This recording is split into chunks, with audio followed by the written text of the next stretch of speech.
Olá, pessoal, sejam todos muito bem-vindos e muito bem-vindas. Hoje nós começamos o nosso curso sobre execução fiscal.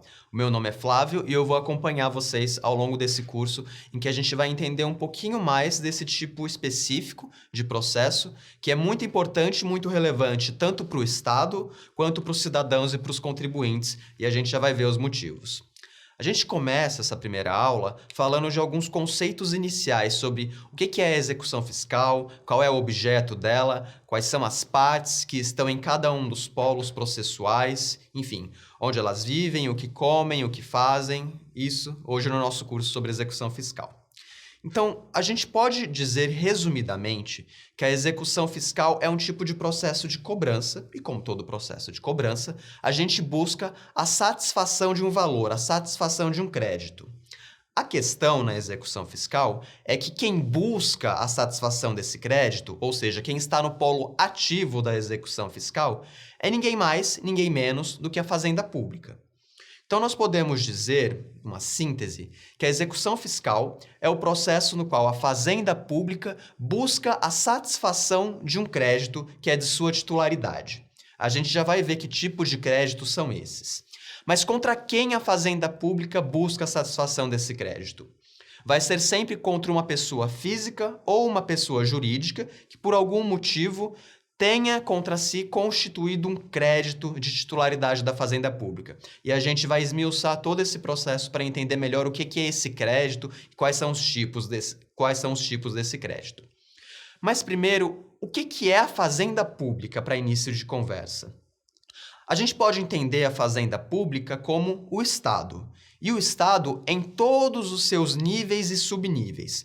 Então, a gente pode falar de fazenda pública no âmbito federal, e aqui a gente está falando da União Federal. A gente pode falar da fazenda pública como o Estado na sua divisão dos estados da federação, então o Estado de São Paulo, o Estado do Maranhão, o Estado do Rio Grande do Sul, do Amazonas, do Mato Grosso do Sul. A fazenda pública enquanto Distrito Federal e a fazenda pública como cada um dos mais de 5.500 municípios que nós temos no Brasil. Mas quando a gente fala de fazenda pública no âmbito da execução fiscal, a gente não está falando do Estado com todos esses níveis federativos todos juntos de uma vez. A gente está falando do Estado especificamente para cobrar o tipo de crédito que é de competência daquele Estado cobrar.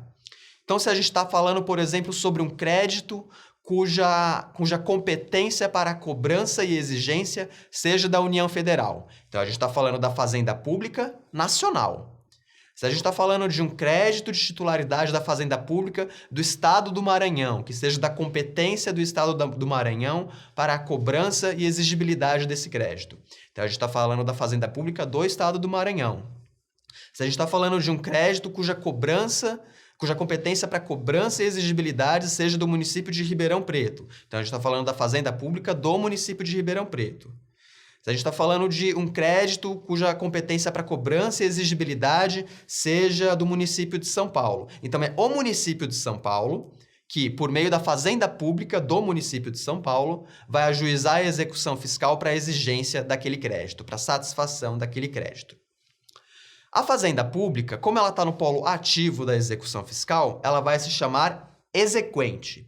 Enquanto que a outra pessoa, física ou jurídica, que está no polo passivo da execução fiscal, vai se chamar executado ou executada. E quais que são as principais leis que regem a execução fiscal?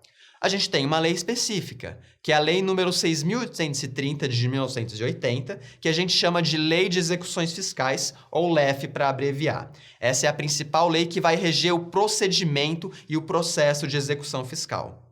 Subsidiariamente, a gente usa o Código de Processo Civil. Logo no artigo 1º da LEF tem lá que o processo de execução fiscal vai ser regido por esta lei, a Lei 6.830 de 80, mas, subsidiariamente, nós vamos adotar o Código de Processo Civil, que atualmente em vigência é o Código de Processo Civil de 2015.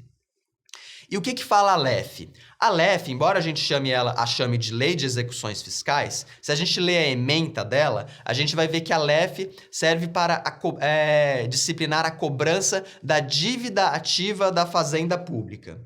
E a gente vai falar mais especificamente do que é essa dívida ativa da Fazenda Pública nas próximas aulas. Mas por agora, a gente pode resumir dizendo que a dívida ativa da Fazenda Pública é todo o crédito de titularidade da Fazenda Pública.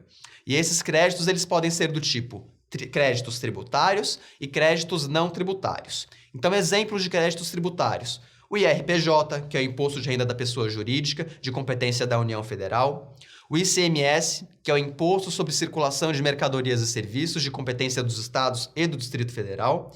E o Imposto sobre Serviços de qualquer natureza, que é o ISS, que é de competência do Distrito Federal e dos municípios. Esses são espécies de créditos tributários.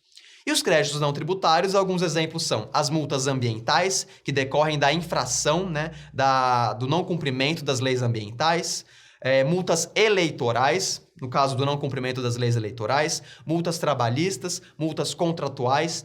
Então, quando um particular ele firma um contrato com a administração pública para a prestação de algum serviço ou fornecimento de mercadorias e bens, eles fazem um contrato, e se esse contrato for descumprido, o Estado pode exigir o pagamento de uma multa pelo particular que descumpriu esse contrato. E o FGTS, que muita gente acha que é um tributo, mas na verdade não é, então ele entra aqui no rol de créditos não tributários. Uma diferença prática entre os créditos tributários e não tributários é de que os tributários eles gozam de algumas prerrogativas para sua satisfação. Então, por exemplo, num processo de recuperação judicial ou de falência, os créditos tributários eles vão ter preferência para recebimento. Eles vão ser pagos pela pessoa que está em falência ou recuperação judicial preferencialmente do que os outros tipos de dívidas que essa pessoa tiver. Essa aula se encerra por aqui, mas a gente continua nas próximas falando mais de execução fiscal. Obrigado e até a próxima.